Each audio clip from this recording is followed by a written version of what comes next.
Hey guys, it's Peter, and welcome to my channel, Peter Watches TV, where I watch all the TV shows. I watch all the true crime, I watch all the reality TV shows, I watch all the limited TV shows, limited series TV shows on Netflix and Apple and Max and Peacock and Paramount. I watch all the shows and then I react to them over here. So if you guys enjoy TV shows, please subscribe to my channel, and yeah, let's hang out and let's talk about TV shows. Feel free to comment on the TV shows in the comment section below. I will say that all of my videos contain spoilers in them, so if you haven't watched the TV shows I'm talking about, you might want to watch them before you watch my videos, so I just want to make that very, very clear.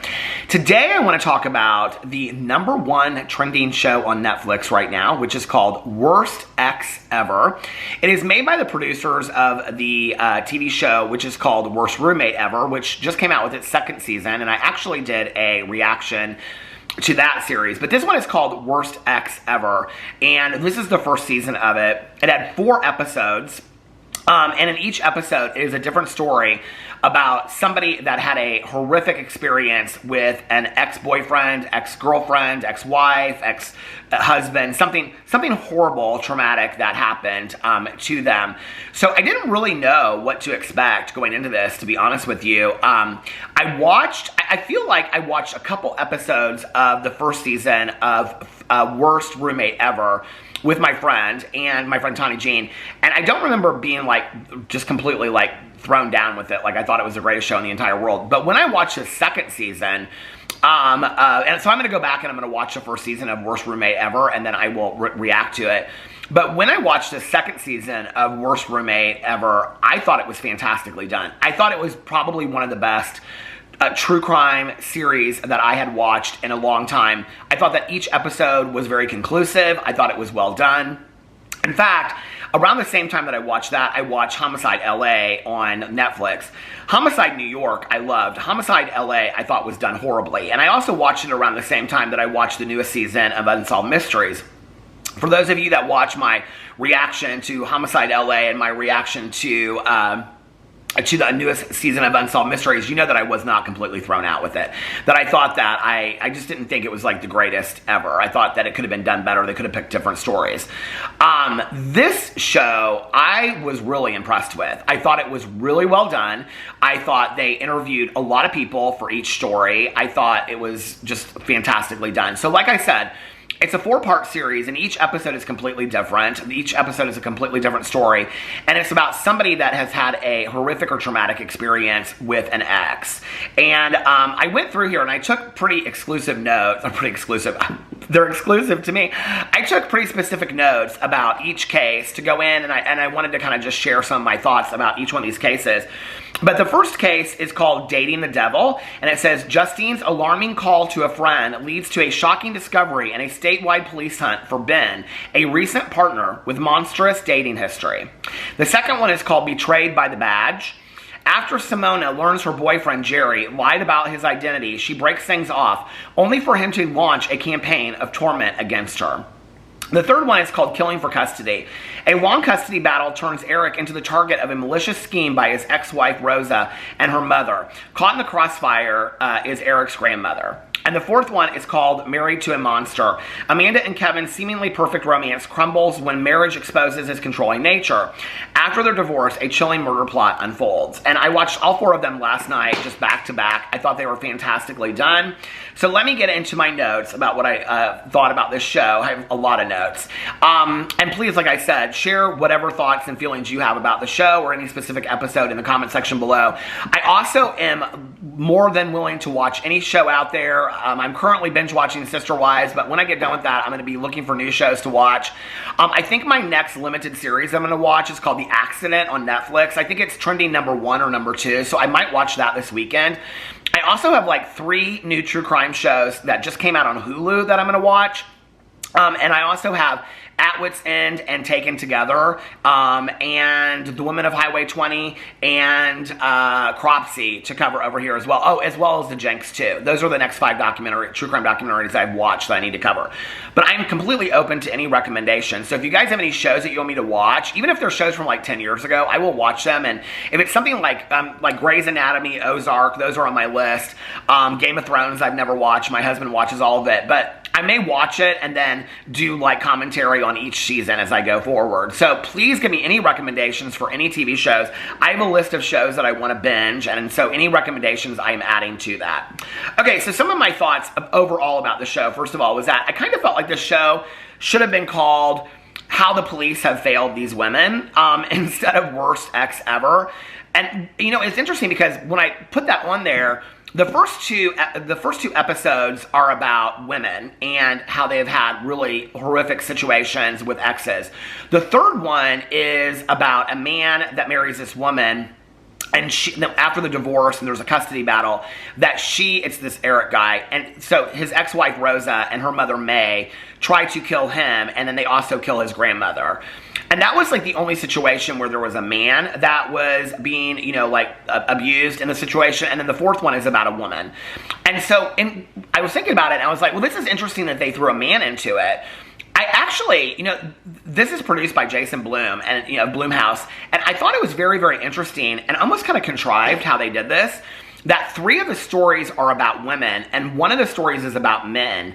But in all 3 stories about the women, the police have failed the women to some degree. The detectives, the prosecutor, all 3 of the stories about women, the women have been failed by the police. The one story about a man being the abuse victim, he is like, the police believe him and they help him.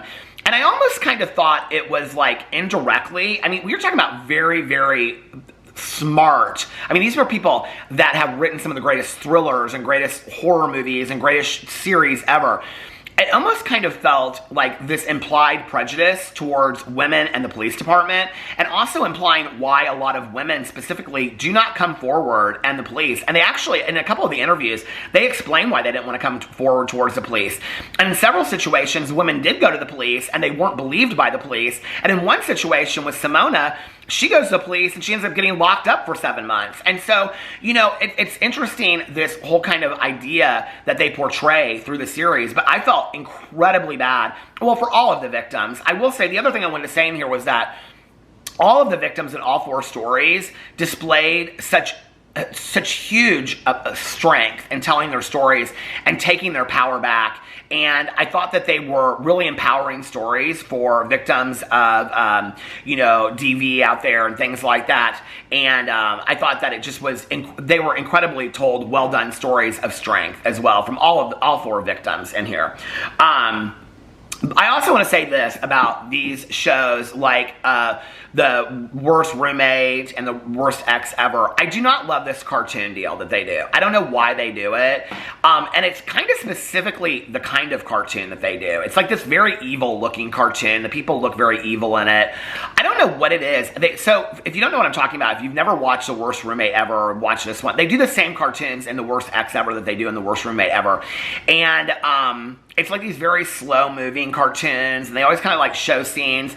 You know, I'll be honest with you, I watch so much true crime. I do not love, like in true crime documentaries where they do dramatizations of what happened. I don't love that, and I definitely don't love the cartoons. I don't know why they do the cartoons. Can somebody explain that to me, if there's more to why they do the cartoons? I think it detracts from the story. I don't think it adds to the story. The only thing that adds to the story is kind of this marketing imprint that they're all produced by the same people. I don't love it at all. I mean, it's very much like James Patterson novels, like every cover looks exactly the same. I don't know if they're doing it for that reason, but I don't love the cartoons. I feel like the cartoons distract from the original story, and they take away from the real story at hand. So I didn't love that one. Okay, so that part of it. Let me get into this. So the first one, because I have a lot of notes about this. The first one is, hold on a second. The first one is about Justine's alarming call to a friend leads to a shocking discovery in statewide police hunt for Ben, a recent partner with a monstrous dating history. So this one starts with Justine's friend getting a phone call, and she's the first person that's interviewed in this. Justine is interviewed at the end of the episode. And so you don't really know through the whole episode if she's passed away or if she survived this incident. But she calls her friend, or her friend's mother or something. And so her friend goes over there and she's talking to police the whole time. She goes in the house and she finds, as she's walking into the house, the guy that Justine has been dating, who is this Ben guy, who also they know has a long history of being arrested and being charged with DV crimes and things like that, and aggravated assault and on and on and on towards women. all exes. And he's walking out of the house. As she's like walking in, she can't get in the house. Then she notices the garage door is up, and so she walks in, and he's walking out. When she walks in the house, he takes off, and so then it's like this statewide manhunt for him. And so when he leaves, she goes in the house, and she finds that her friend Justine has been horribly, horribly beaten. She's been strangled. She's got a noose around her neck, and on and on and on. Then it goes back, and it tells the story of 2 women in Las Vegas that he had relationships with. It was so horrific hearing these stories. To be honest with you, the strength that it took these victims to come forward and tell their story, the survivors, I guess, and tell their stories. The stories were so horrific. And they just, like, this story specifically just got worse. Each of them got worse and worse and worse. But this one was just like, I felt so bad. So it talked about how he dated this one woman, and then she got away because, like, and she, like, pressed charges, and I'll get in here in the notes. But then the next woman, she found out because she saw it on the news that he had been arrested. He, like, kept this woman captive for, like, something like 7 days or something. I mean, it was just unreal. And you could just tell he was, like unraveling mentally and really needed like a psychiatric hold and mental health treatment. Like there was something significantly mentally wrong with him. Like he really needed some help. And so my first thing I put on here is if Nevada had done their job, he wouldn't have been able to hurt any other women. The first time that the first girlfriend goes to the police, okay, if at that time they had done their job, this Justine woman wouldn't, I mean, she has traumatic brain injury now. She had to have all new teeth put in. The other woman, I mean, like, these women were, like, have these horrific traumatic experiences.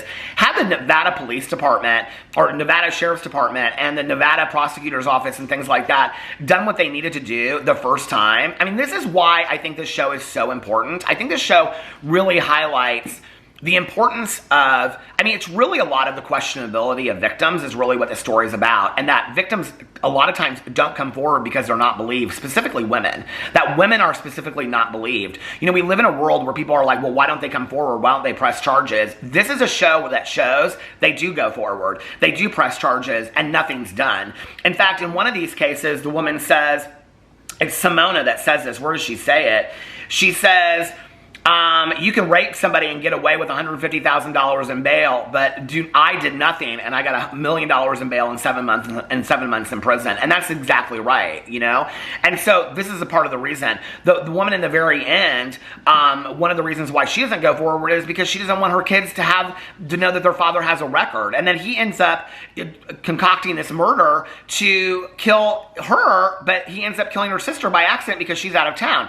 I mean, it's horrific how these things happen. And with that situation, there was a restraining order. There was a protective order in place, and he wasn't supposed to be anywhere near the kids, you know? And so it's sad story after sad story. So that was my first thing, right? Was that if Nevada had done their job, that he wouldn't have been able to hurt any other women. And this is something that we consistently see with true crime across the board.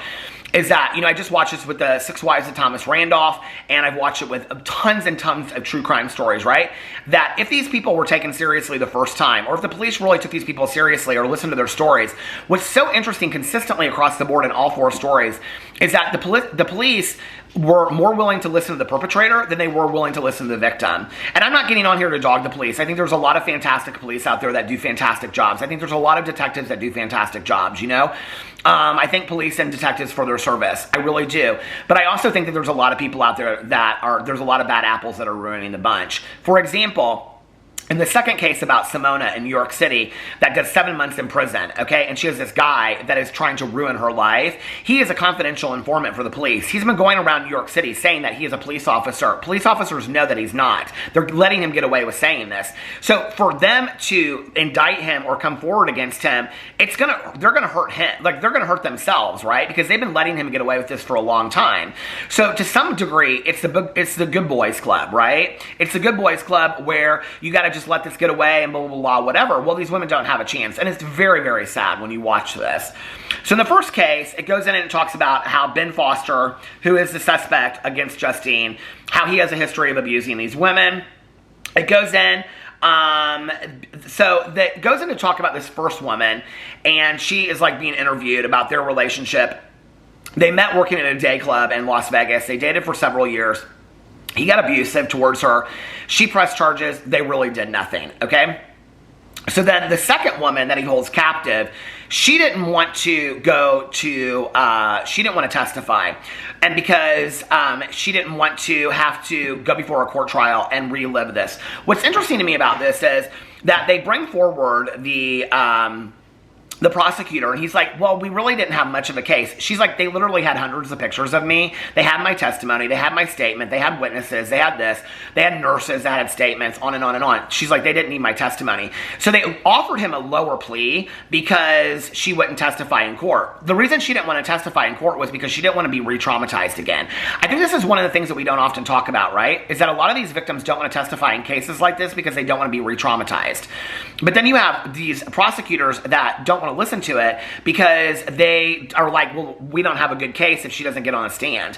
When she made a very valid point when she was like, they had my statement, they had the pictures, they had my statement from the hospital, they had the detectives at the time, they didn't listen. So at that point, he pleads a lower case, it's Ben Foster, because she doesn't want to testify.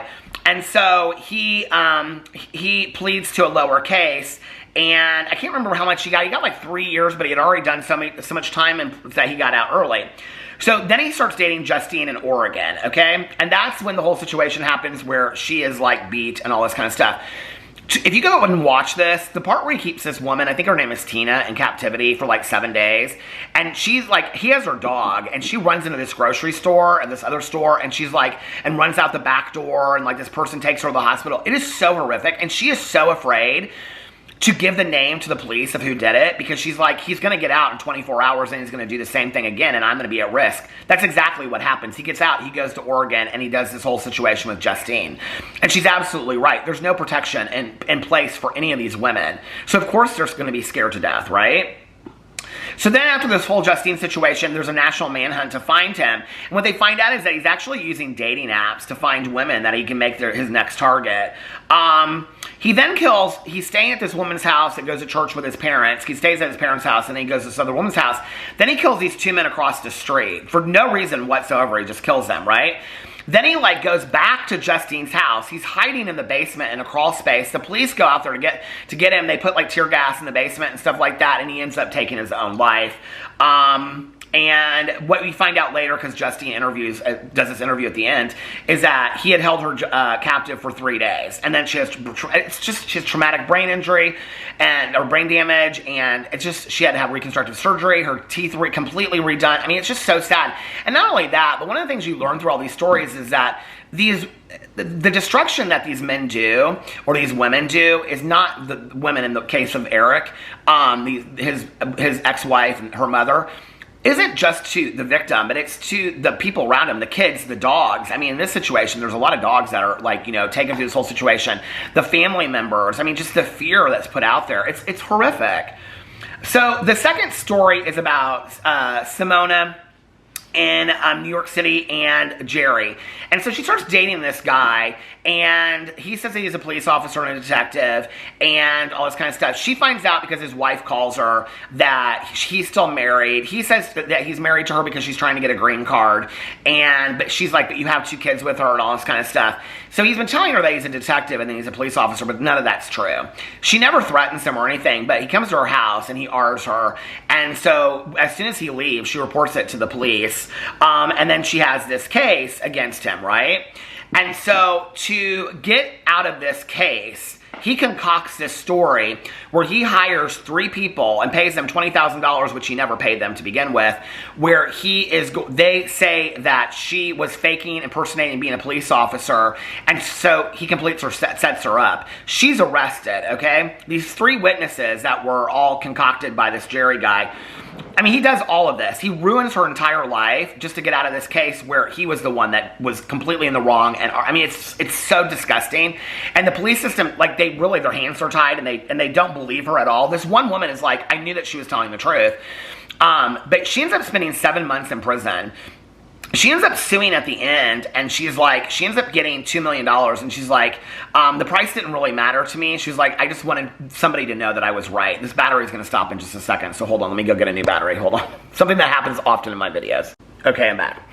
This story with Simona and Jerry was so incredibly sad and so different than I think the other story. I mean, each of them were so, specifically different from the other one, but this one, she I mean, nobody was murdered, thank God, but she lost her business that she had saved her money for and tried to, start this restaurant.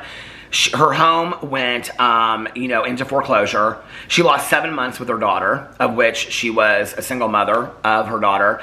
And, I mean, she basically lost everything. So at the end, they settled for $2 million out of court. And she said something at the end. What did she say? She said something like, I just said this, that she didn't really care about the money. She just wanted to win. She just wanted somebody to know that she was right all along. But this story is so, so sad. I mean, they end up bringing the charges together, and what ends up happening is that his girlfriend ends up coming forward. Well, one friend comes forward of this guy, this Jerry guy. He comes forward, and then he's arrested because they say that he went and talked to the cousin that was one of the witnesses, and so they arrest him for witness tampering. So he's now in jail, okay, and has to get an attorney and things like that.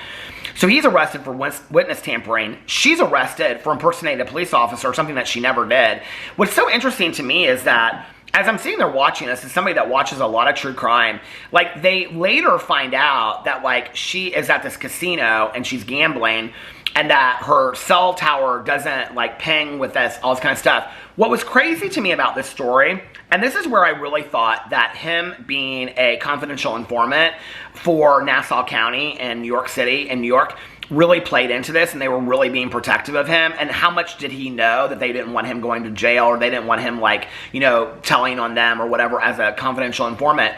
The reason why I wondered that was that I watched Homicide, New York. I've watched, so many documentaries and true crime documentaries about New York City, like from The Last Call about the gay serial killer in New York City. I read books about, like, the Long Island serial killer. I mean, I've read all these books. I follow all these cases about New York.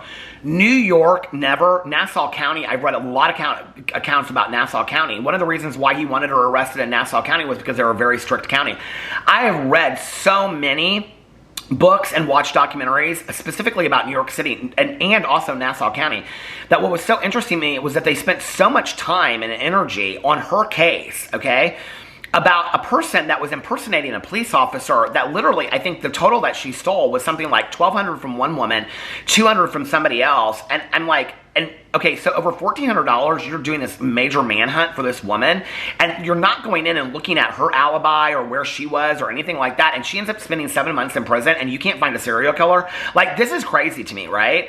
So that case specifically, it was like, there is so much more that's being exposed about this, and in all these cases, what was interesting was, in all of these cases, the police department they declined to be interviewed for the documentary because they knew that they looked like complete asses. They looked like complete asses. They hadn't done their job. It was so incredibly sad that these women were just let down by the police department, And it was so obvious. And this woman, I mean, she was like, the day that I got released from prison, I mean, I'm thinking to myself, you just spent 7 months in prison. You lost your home. You lost your business. You haven't spent any time with your family, let alone your daughter, your only child, for 7 months. And she's like, the best day of my life was when I got out of, we all celebrated. And I was like, I don't know that I could be that calm and happy in that moment. I think I would be, like, so angry and so pissed off. But she wasn't. She was like, I just was crying, and I cried, and I was so excited. I mean, she just one guy, I think it was her attorney that was, like, working for her on her side, but, like, it just was like everything was stacked against her to the point where she had just given up hope. She was just like, I'm just going to spend the rest of my life in prison, I mean, here we have the LA Innocence Project defending Scott Peterson when there is, like, valid evidence that he killed his wife, and nobody is stepping in to help this woman that spends 7 months in prison, that this man completely set her up. I mean, where is the righteousness in that and the justice in that? Can somebody please explain that to me? I don't know. It's just baffling. So anyway, the third case was about this Eric guy. And he was so nice. I really felt so bad for this guy. And he had married this woman. So he had this coworker named May that he worked with. And May had a daughter named Rosa. The whole thing was he looked, in retrospect, I mean, he only says it like in one sentence, but I'm like, yeah, it was totally a setup.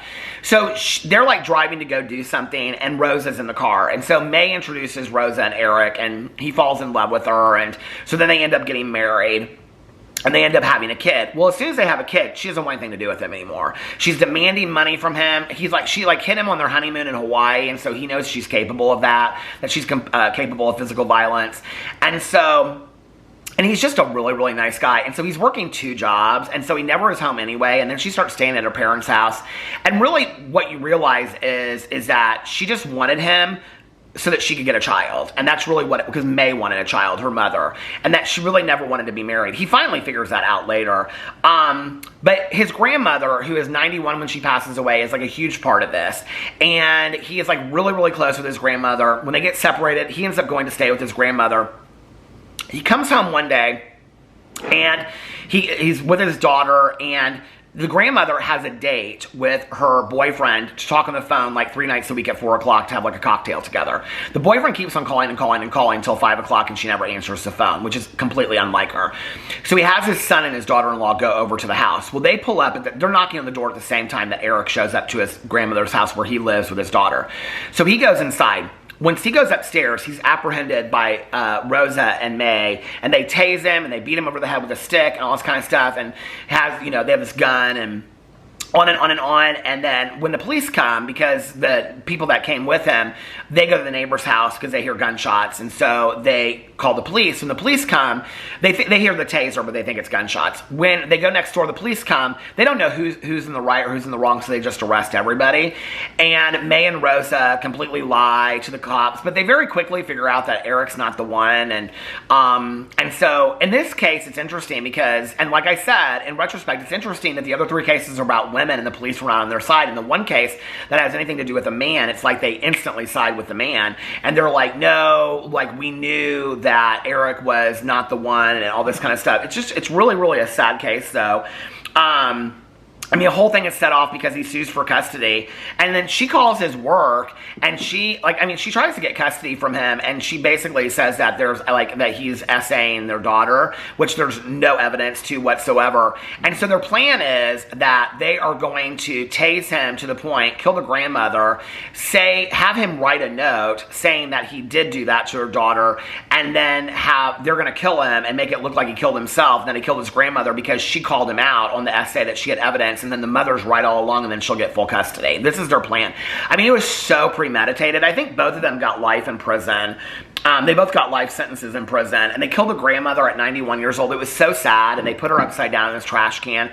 This grandmother that just like doted on her granddaughter and doted on her, you know, or doted on her great-granddaughter and doted on her family and everything like that. It was just so incredible. This story was so incredibly sad to me. I mean, they were all sad, but I mean, they just were, I just was mesmerized watching this, of how just unbelievably callous people are in the world.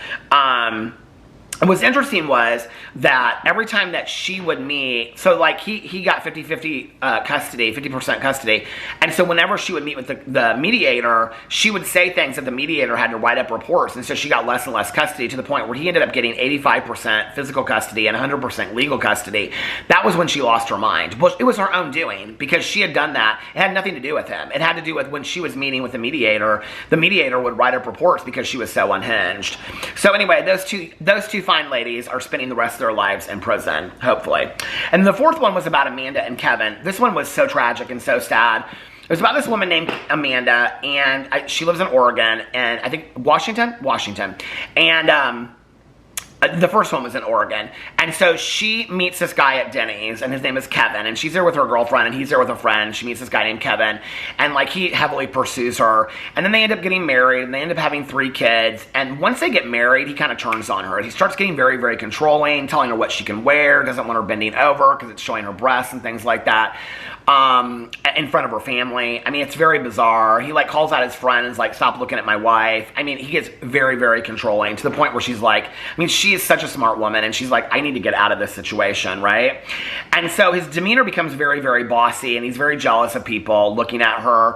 And also, she says in her own words that there was lack of affection and that there was heavy emotional abuse. So after 6 years of married and 3 kids, she goes to him wanting a divorce. Well, he gets extremely, extremely angry, right? And so they're living in separate rooms, and he comes to her, and she's living like in the office. She's sleeping in the office. He comes in the middle of the night, demands to look through her phone.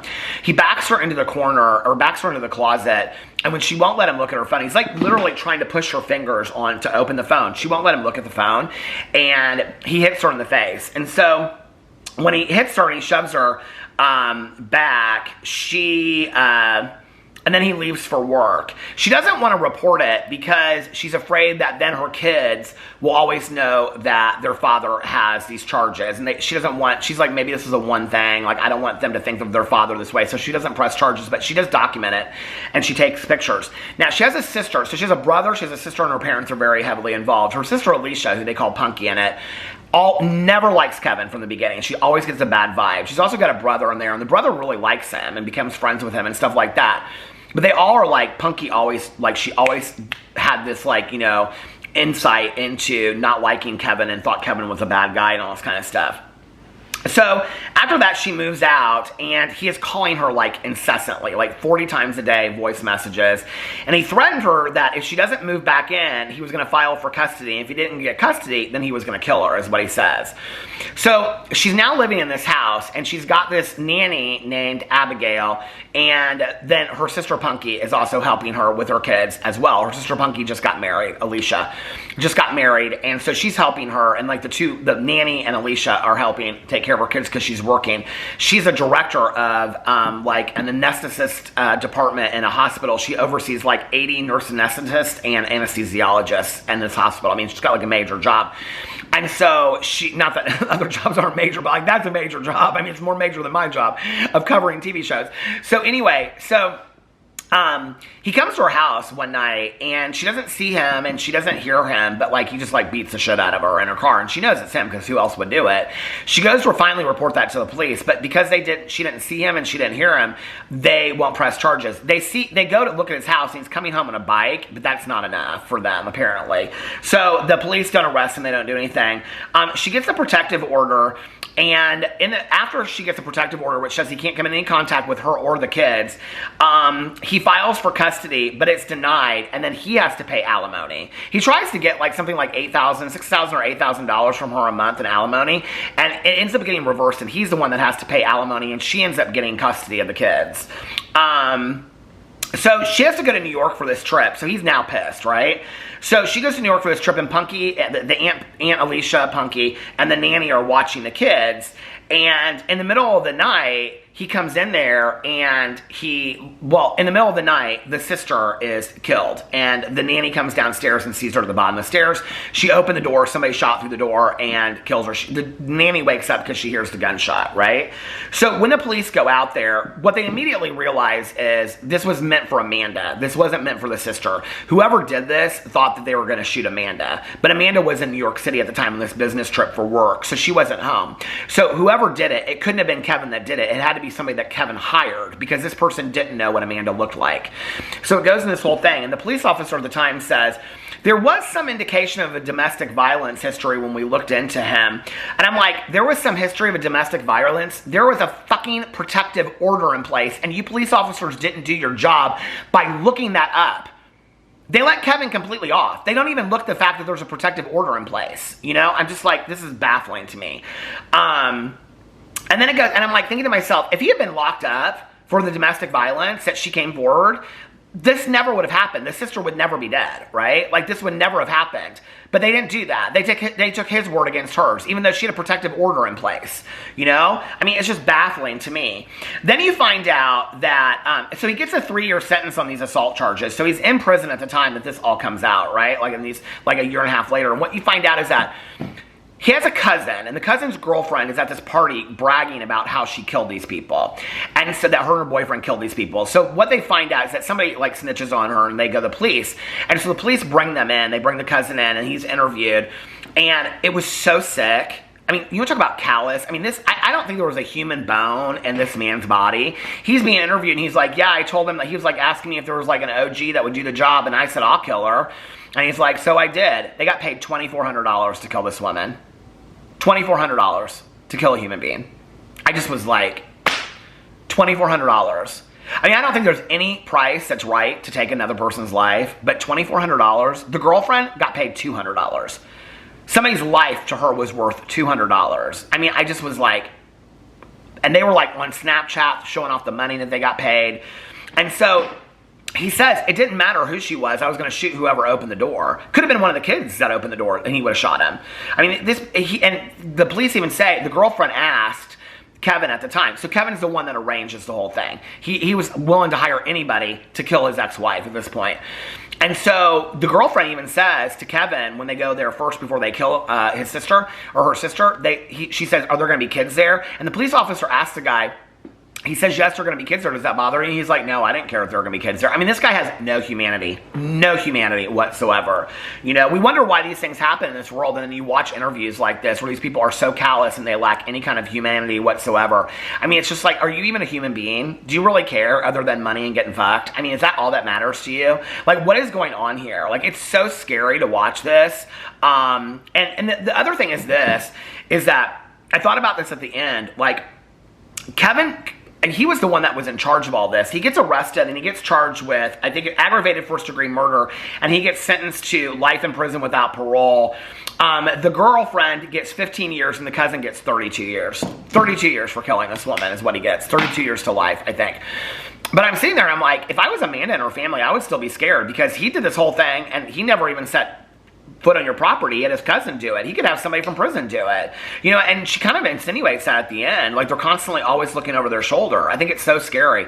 I thought this was fantastically done. I thought it was a really, really... I love that it was 4 episodes. I mean, I would have loved if it was 6 episodes. It was a little bit longer, but 4 episodes made it really binge-watching worthy in one night. I thought it was fantastically done. I thought it really, really honored the victims and the survivors in a fantastic way. I thought it did a great job of telling their stories, which is something that I always look for whenever I watch any kind of true crime or stories about crimes that happen. Does it honor the victim more than it honors the perpetrator? And I thought it did a fantastic job of telling these stories. And to those victims and those survivors out there, I felt so bad for what they had gone through. I think sharing their stories and displaying such strength, I hope, is giving some hope to somebody out there that's going through a similar story in their life right now. Anyway, let me know what you thought in the comment section below. I love you guys, and I will see you tomorrow. Bye.